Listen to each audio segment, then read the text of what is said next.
الحمد لله رب العالمين والعاقبة للمتقين والصلاة والسلام على سيد الأنبياء والمرسلين وعلى آله وأصحابه أجمعين أما بعد فأعوذ بالله من الشيطان الرجيم بسم الله الرحمن الرحيم وما أرسلناك إلا رحمة للعالمين وقال النبي صلى الله تعالى عليه وسلم اول ما خلق الله نوري او كما قال عليه الصلاة والسلام۔ محترم و معزز مصلیان اکرام، اللہ رب العزت کا بے فضل ہوا، کرم ہوا، مہربانی ہوئی کہ اللہ رب العزت نے ہم تمام کو جمعہ کی نماز کے لیے اکٹھا فرمایا ہے۔ پچھلے تقریباً 3 جمعہ سے سیرت پر بات اور سیرت پر گفتگو چلی ہوتی آ رہی ہے مسلسل، اور پچھلے جمعہ میں ارحاسات یعنی حضور اکرم صلی اللہ علیہ وسلم کے پیدائش سے پہلے جو واقعات پیش آئے ان واقعات کو بیان کیا گیا، اور پچھلے جمعہ کو یہ بات کہی تھی میں نے کہ ہم ڈائریکٹ آپ کی ولادت یعنی حضور اکرم صلی اللہ علیہ وسلم کی پیدائش پر بات کریں گے۔ وعدے کے مطابق انشاءاللہ آج کے جمعہ میں حضور اکرم صلی اللہ علیہ وسلم کی پیدائش کے مطابق ہی گفتگو کی جائے گی۔ حضور اکرم صلی اللہ علیہ وسلم کی پیدائش کے متعلق جب ہم سیرت کی کتابوں کے اندر پڑھتے ہیں اور پیدائش کے تعلق سے جب بات سامنے آتی ہے تو سب سے پہلے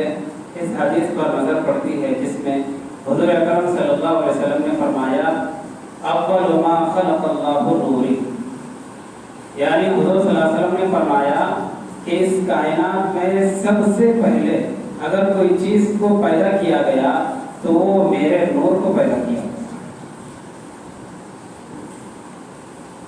اسی کو حجت الاسلام حضرت مولانا قاسم صاحب نور اللہ مرقدہ جو دیوبند کے مدرسے کے بانی ہیں، جنہوں نے سنگ بنیاد دیوبند کی رکھی ہے، ان کا ایک شعر ہے کہ سب سے پہلے مشیت کے انوار سے نقش روئے محمد بنایا گیا۔ سب سے پہلے مشیت کے انوار سے نقش روئے محمد بنایا گیا، پھر اسی نقش سے مانگ کر روشنی بس کون و مکان سجایا گیا۔ یعنی اللہ رب العزت نے آپ کے نور کو پہلے پیدا کیا،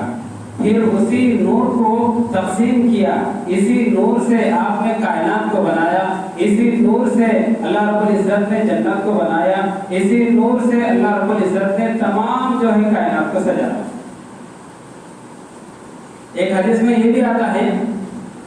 کہ آپ کی نور کو جب پیدا کیا اللہ نے تو اس کے بعد فوراً جو ہے قلم کو پیدا کیا گیا،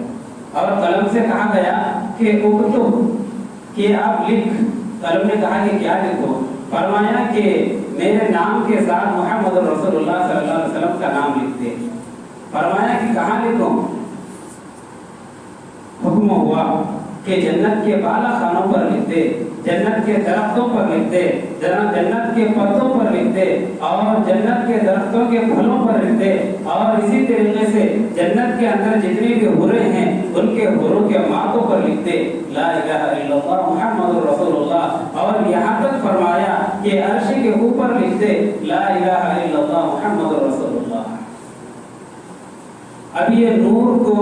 اللہ رب العزت نے کب پیدا کیا، یعنی کتنے برس پہلے پیدا کیا گیا، اس کے بارے میں کوئی وضاحت نہیں ہے، لیکن تاریخ کی کتابوں کے اندر، سیرت کی کتابوں کے اندر پڑھنے کو ملا، جس سے ہم اندازہ لگاتے ہیں کہ بھائی آپ کے نور کو اللہ رب العزت نے کتنے پہلے جو ہے پیدا کیا، بنایا۔ حضرت جبرائیل علیہ السلام سے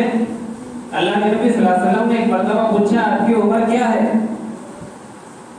سیرت حلبیہ کے اندر بھی اس کو لکھا ہے، روح البیان کے اندر بھی اس کو لکھا ہے،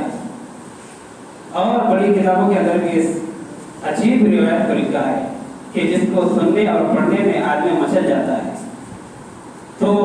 حضرت جبرائیل علیہ السلام نے فرمایا کہ مجھے صحیح سے میری عمر کا اندازہ نہیں ہے، لیکن ایک ستارہ ہے جو چوتھے آسمان پر جو ہے 70 سال میں ایک مرتبہ جو ہے ظاہر ہوتا ہے۔ کتنے سال میں؟ 70 برس میں 70 سال میں ایک مرتبہ چوتھے آسمان پر ایک ستارہ نمودار ہوتا ہے، ظاہر ہوتا ہے، اور حضرت جبرائیل علیہ السلام کہتے ہیں کہ میں اس ستارے کو 72,000 مرتبہ دیکھ لیا ہوں۔ اب لگائی انداز ان کی عمر کیا ہو، لیکن میرے نبی اکرم صلی اللہ علیہ وسلم کا جواب سنیے کہ جبرائیل، جس ستارے کو تم آسمانوں کے اوپر 70,000 مرتبہ نکلنے والے کو 72,000 مرتبہ دیکھ رہے ہیں، تو وہ ستارہ کوئی اور نہیں بلکہ میں ہوں۔ معلوم ہوا کہ اللہ کے نبی صلی اللہ علیہ وسلم کی جو باطنی تخلیق تھی اللہ رب العزت نے پہلے کر دی، اور ظاہری تخلیق ظاہری طور پر تو سب سے آخر میں آپ کو بھیجا گیا۔ اسی لیے تو اللہ کے نبی صلی اللہ علیہ وسلم نے فرمایا کہ جس وقت آدم کا ابھی خمیر تیار ہو رہا تھا، ابھی آدم کا پتلا صحیح سے نہیں بنا تھا، اس وقت مجھے نبوت عطا کی گئی تھی باطنی اعتبار سے۔ اللہ اقبال نے اس کو سمجھایا ہے، نگاہ عشق و مستی میں وہی اول وہی آخر، نگاہ عشق و مستی میں وہی اول وہی آخر، وہی یاسی وہی طٰہٰ وہی قرآن وہی فرقان۔ علامہ اقبال شاعر مشرق ہے، انہوں نے اس شعر کے اندر سمجھایا ہے کہ ظاہری طور پر آدمی یہ نہ دیکھے بلکہ اللہ کی راز کے اندر جا کر سوچے کہ اللہ رب العزت نے سب سے پہلے جس شخصیت کو پیدا کیا اور جس شخصیت کو کائنات کے سامنے متعارف کروایا وہ اللہ کے نبی صلی اللہ علیہ وسلم کی ذاتی گرامی۔ اب اللہ کو اس نور کو منتقل کرنا تھا، اس لیے کہ آخر میں ان کو بھیجنا تھا اللہ کے نبی صلی اللہ علیہ وسلم کو۔ پھر اس نور کو اللہ رب العزت نے حضرت آدم علیہ السلام کے پیشانی پر منتقل کیا ہے۔ اب حضرت آدم علیہ السلام کی جب پیدائش ہوئی اور آپ جنت میں اکیلے رہنے لگے تو اللہ رب العزت سے انہوں نے کہا کہ مجھے ساتھی چاہیے، جیون ساتھی چاہیے۔ اللہ نے ان کو اونگ طائر کی نیند کے اندر جب وہ تھے تو ان کے دائیں پسلی سے حضرت حوا علیہ السلام کو پیدا کیا۔ حوا کہتے ہیں زندے آدمی سے نکلے ہوئے، کیونکہ حضرت آدم علیہ السلام زندہ تھے اور آرام کر رہے تھے، اس لیے حوا کو جو ہے حوا کہا جاتا ہے۔ اب وہاں پر کچھ دن یہ رہے اور اس درخت کے قریب چلے گئے جہاں پر ان کو منع کیا گیا تھا۔ پھر دنیا کے اندر ان کو بھیجا گیا۔ بتلانا یہ مقصود ہے کہ حضرت آدم علیہ السلام دنیا کے اندر آئے، 40 برس تک اللہ سے جو ہے توبہ اور استغفار کی، اور وہ جو اشتہاتی غلطی ان سے سرزد ہوئی تھی اس غلطی کی پاداش میں وہ روتے رہے اور وہ گڑ گڑاتے رہے۔ اللہ رب العزت نے جو ان کی توبہ قبول کی اور ان کی واپسی فرمائی تو اس ایک جملے پر آخر میں انہوں نے کہا کہ اللہ میں معافی چاہتا ہوں محمد کے صدقے۔ جیسی یہ جملہ انہوں نے کہا، اللہ نے کہا کہ من محمد کون ہے جس کے دفعل میں تم جو ہے بخشش اور معافی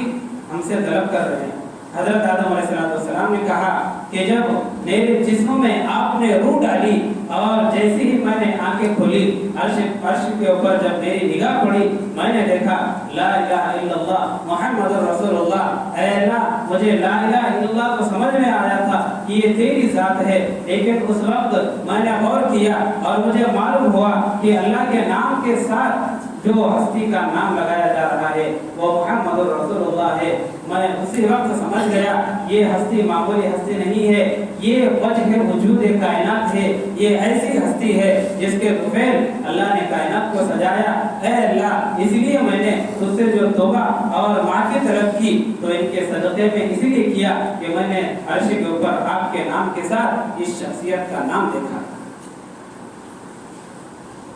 اس کے بعد پھر قلم کو حکم ہوا